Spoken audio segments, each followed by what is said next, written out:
Hello बच्चों, कैसे हो आप सभी। आशा करता हूं आप सभी बहुत ही अच्छे होंगे। बच्चों, आज आपके बीच में ऊतक के बारे में छोटा सा क्लासिफिकेशन लेकर आया हूं, जो अधूरा है, मतलब पूरा तो नहीं है, क्योंकि पूरा आता भी नहीं इस बोर्ड पे, इसलिए हमने थोड़ा थोड़ा करके आपके बीच में लाने को सोचा है।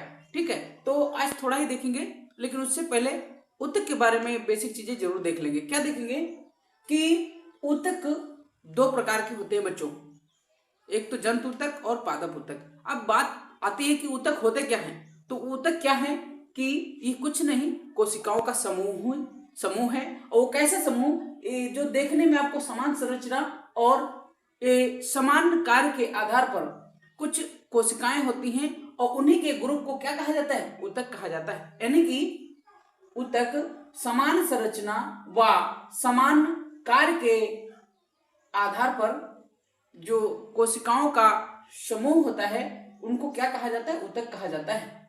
ठीक है,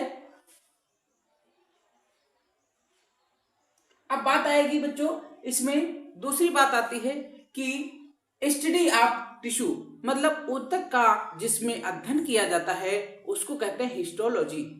ठीक है, और हिस्टोलॉजी के पिता कहे जाते हैं मार्सिलो मालपिघी, ये हिस्टोलॉजी के पिता हैं। ठीक है, यहां से आपका कॉन्सेप्ट क्लियर हो गया होगा। देखने में ऊतक समान लगते हैं, कार्य भी समान होता है, और इन जो ऊतकों का समूह है, यानी ये जो ऊतक है ये कोशिकाओं के बने होते हैं, समझे, और कोशिकाओं का समूह ही क्या कहलाता है, ऊतक कहलाता है। ठीक, अब बात करेंगे ऊतक की। तो ऊतक हमने बताया दो प्रकार का होता है, एक तो जंतु ऊतक, दूसरा पादप ऊतक।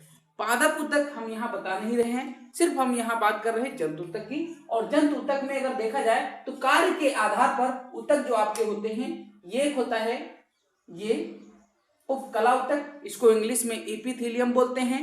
ठीक है, और दूसरा जो होता है वो होता है संयोजी ऊतक, जिसको कनेक्टिव टिश्यू बोलते हो।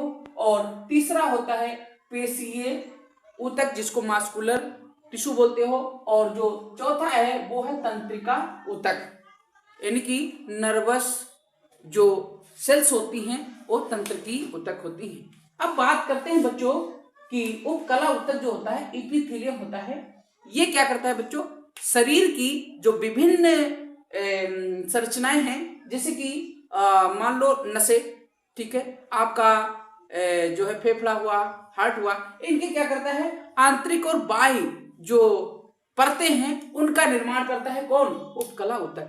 ठीक है, समझ गए, ये शरीर के विभिन्न अंगों के परतों का निर्माण करता है। ठीक है, आप देखेंगे कि ये जो उपकला ऊतक है ये कितने प्रकार का होता है।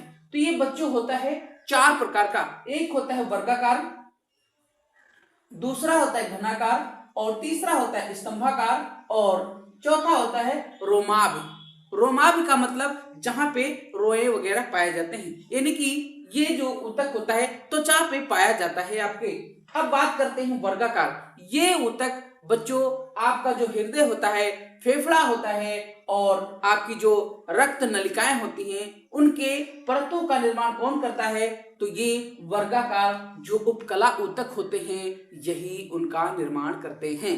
ओके, अब अगला देखते हैं घनाकार जो ऊतक होते हैं, ये बच्चों ये विभिन्न प्रकार की ग्रंथियों का निर्माण करते हैं, जैसे कि थायराइड और पैराथायराइड। ये क्या करते हैं, ये जो है ये थायराइड या पैराथायराइड जो ग्रंथियां होती हैं उनका निर्माण कौन करता है, घनाकार उपकला ऊतक। ओके, अगला देखते हैं स्तंभाकार ऊतक। ये बच्चों क्या कार्य करते हैं, ये जो आपके पाचक अंग होते हैं, पाचक अंग का मतलब जैसे छोटी आंत, बड़ी आंत और आपका आमाशय।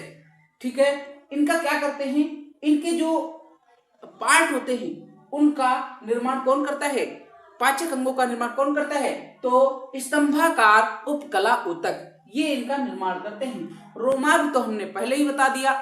ठीक है बच्चों, तो ये एक छोटा सा वीडियो था, बहुत छोटा, हमने सोचा क्यों ना थोड़ा सा कार्य के आधार पर ऊतकों की बात कर ली जाए। ठीक है, अब बात करते हैं बच्चों संयोजी ऊतक की।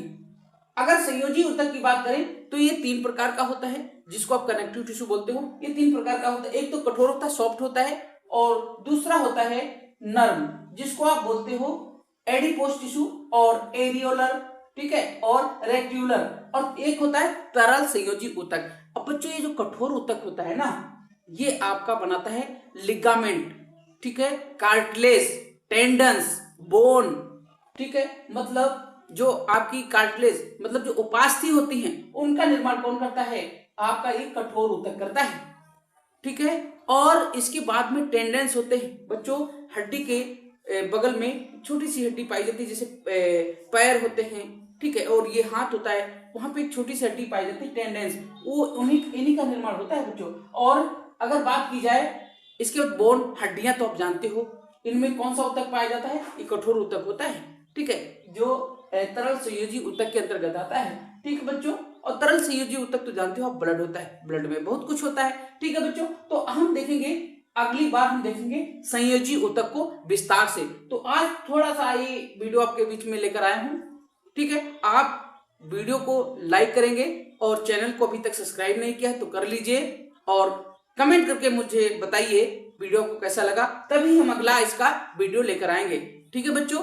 तो ओके, मिलते हैं नेक्स्ट वीडियो में, तब तक के लिए जय हिंद।